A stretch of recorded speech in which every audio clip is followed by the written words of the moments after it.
Masih di Breaking News TV One, pemirsa, tadi kalau mungkin bisa kita review sedikit sebetulnya informasi yang bisa kita gali dari anggota Komisi 4 fraksi Nasdem yang juga merupakan mitra kerja dari Kementerian Kelautan dan juga Perikanan. Ada Charles Mekiansa tadi sedikit menceritakan bahwa sebetulnya sejak awal rapat dengar pendapat hingga dengan rapat kerja, ini Komisi 4 sudah mewanti-wanti pihak dari Kementerian Kelautan dan juga Perikanan perihal perizinan ekspor benur ataupun bayi lobster keluar negeri ini. Disebutkan bahwa memang ada pro dan kontra juga yang terjadi selama rapat, baik itu dari keseluruhan anggota Komisi 4 bersama dengan para dirjen-dirjen terkait dan juga yang bersangkutan sendiri, ini Bapak Edi Prabowo selaku Menteri KKP, bahwa sebetulnya ada beberapa catatan juga yang diberikan oleh Komisi 4, yakni bahwa jika nantinya memang akan betul dilakukan begitu untuk ekspor dan juga sudah diizinkan untuk ekspor benur atau bayi lobster ini, semua prosesnya harus dilakukan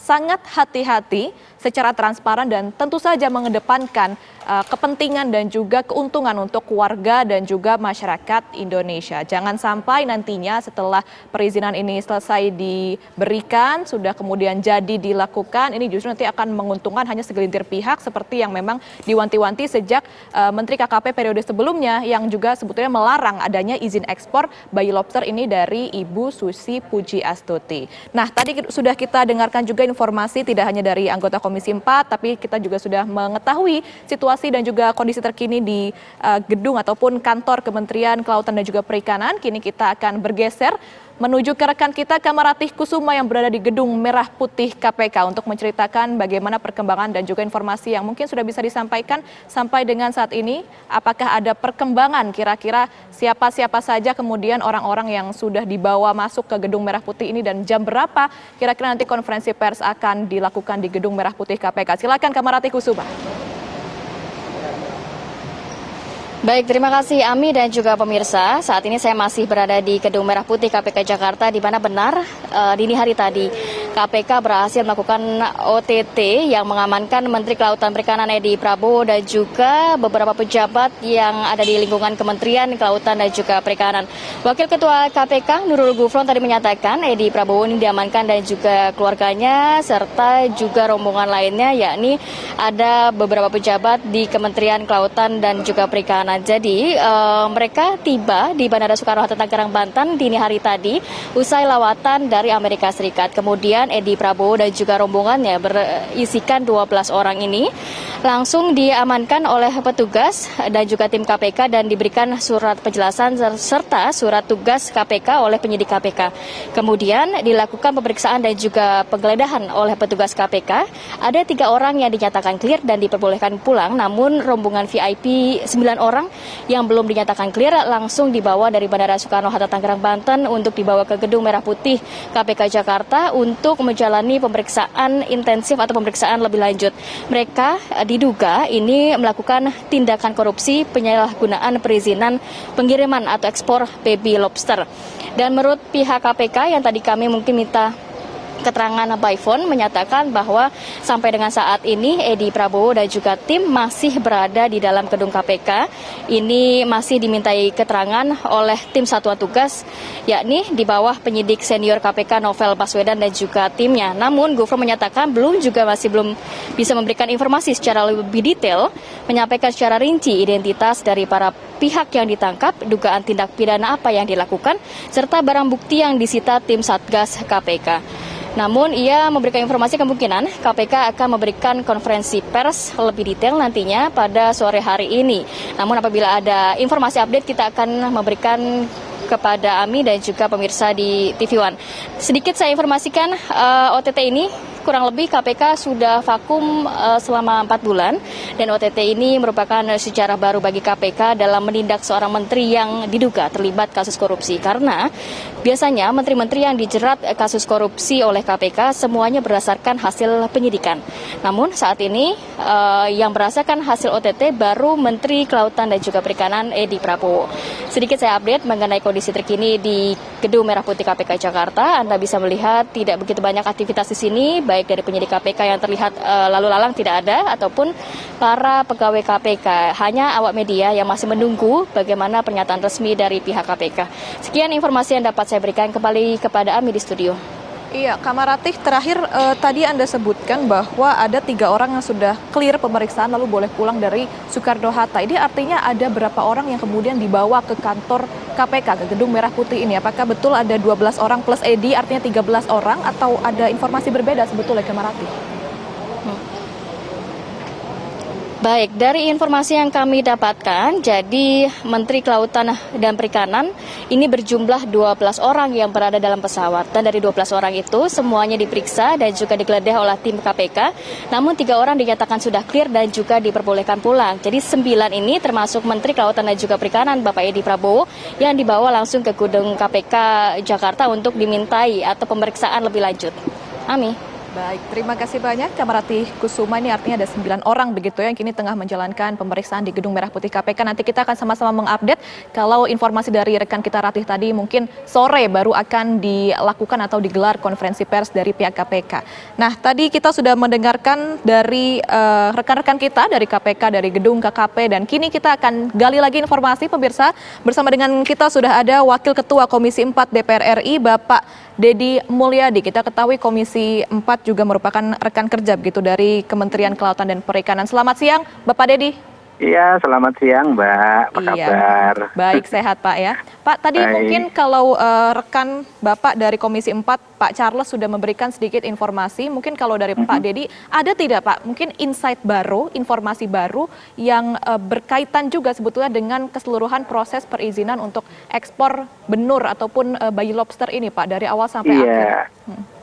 Yang pertama bahwa sampai saat ini saya kan belum memahami apa yang dialami oleh Pak Menteri beserta jajarannya terhadap tuduhan yang disampaikan KPK hari ini.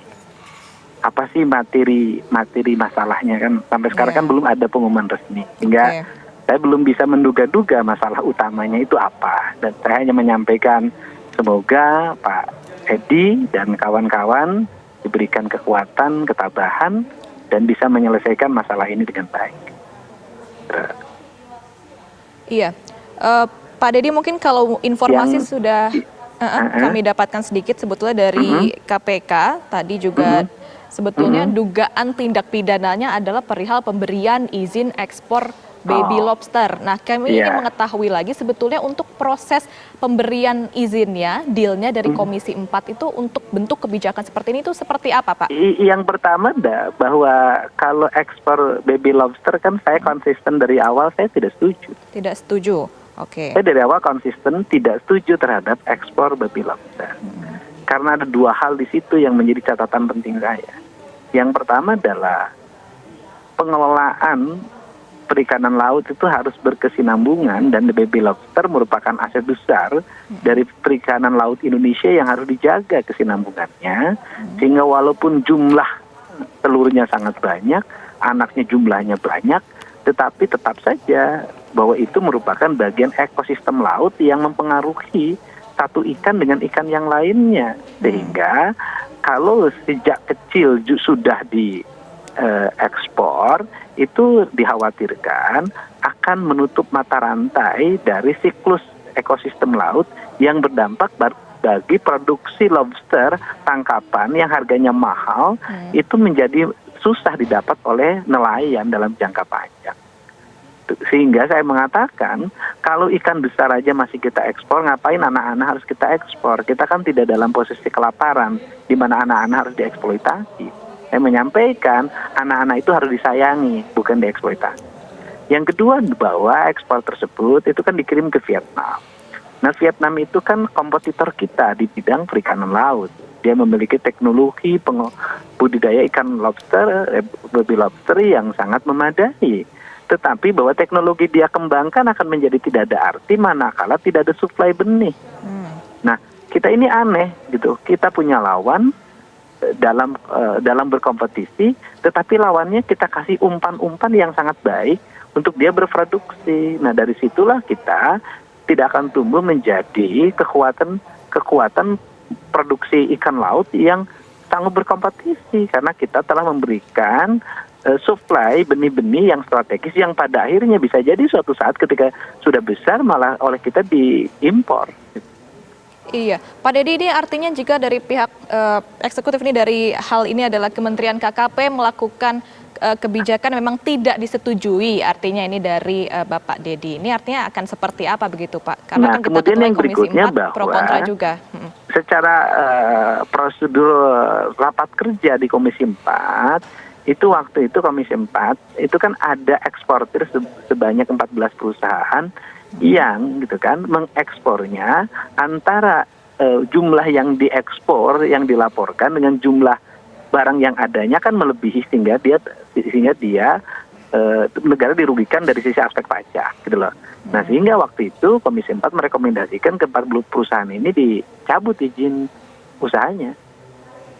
Baik, artinya Pak, kalau mungkin sekarang kan kita masih sama-sama terus menunggu pemeriksaan begitu ya dari Betul. Pak Edi. Nanti ketika memang betul ada dugaan tindak pidana korupsi dari keseluruhan proses pemberian izin ini akan seperti apa kemudian Pak ke depannya? Iya, kalau saya sih, kalau komisi kan harus keputusan, karena legislatif itu beda dengan eksekutif kan. Eksekutif kalau pimpinan ambil keputusan anak baru taat gitu loh. Kalau legislatif kan harus dibicarakan bersama. Tetapi saya sebagai wakil ketua Komisi 4 akan memperjuangkan agar di komisi nanti agar ekspor baby lobster dihentikan. Oke, artinya dihentikan ya, akan Dihentikan. ada wacana. Dan bagi saya dihentikan gitu ya? bukan karena faktor ini, gitu loh. Oke. Karena faktor dua hal tadi membuat negara tidak kompetitif, kemudian membuat ekosistem laut terganggu. Itu aja. Terlepas dari persoalan kasus hari ini. Iya, Pak Dedi, kalau biasanya mungkin kita ketahui dari kasus-kasus sebelumnya, dugaan tindak pidana korupsi sebelumnya mungkin yang menjerat pihak dari kementerian, ini juga biasanya dalam halnya sendiri ini juga akan menggait juga dari pihak DPR sendiri, Pak. Nah ini ya seperti apa tanggapannya Pak Dedi? Iya, itu kan nggak boleh berandai-andai. Iya. Oke, artinya yakin bahwa meskipun ada pro kontra di Komisi 4, Iyalah, ya semuanya saya bekerja percaya sesuai teman-teman tupoksinya Komisi 4 begitu ya? baik-baik, saya percaya betul. Oke, kalau begitu terima kasih banyak Terima Pak kasih, Dedi Mulyadi sudah terima memberikan kasih. informasi Terima yang kasih memang banyak. sangat penting Terima sekali kasih. untuk pemirsa TV One. Nanti kita akan sama-sama menunggu dan juga menyimak seperti apa kemudian konferensi pers sore nanti yang akan dilakukan atau digelar di Gedung Merah Putih KPK. Tetaplah bersama kami pemirsa di Breaking News TV One.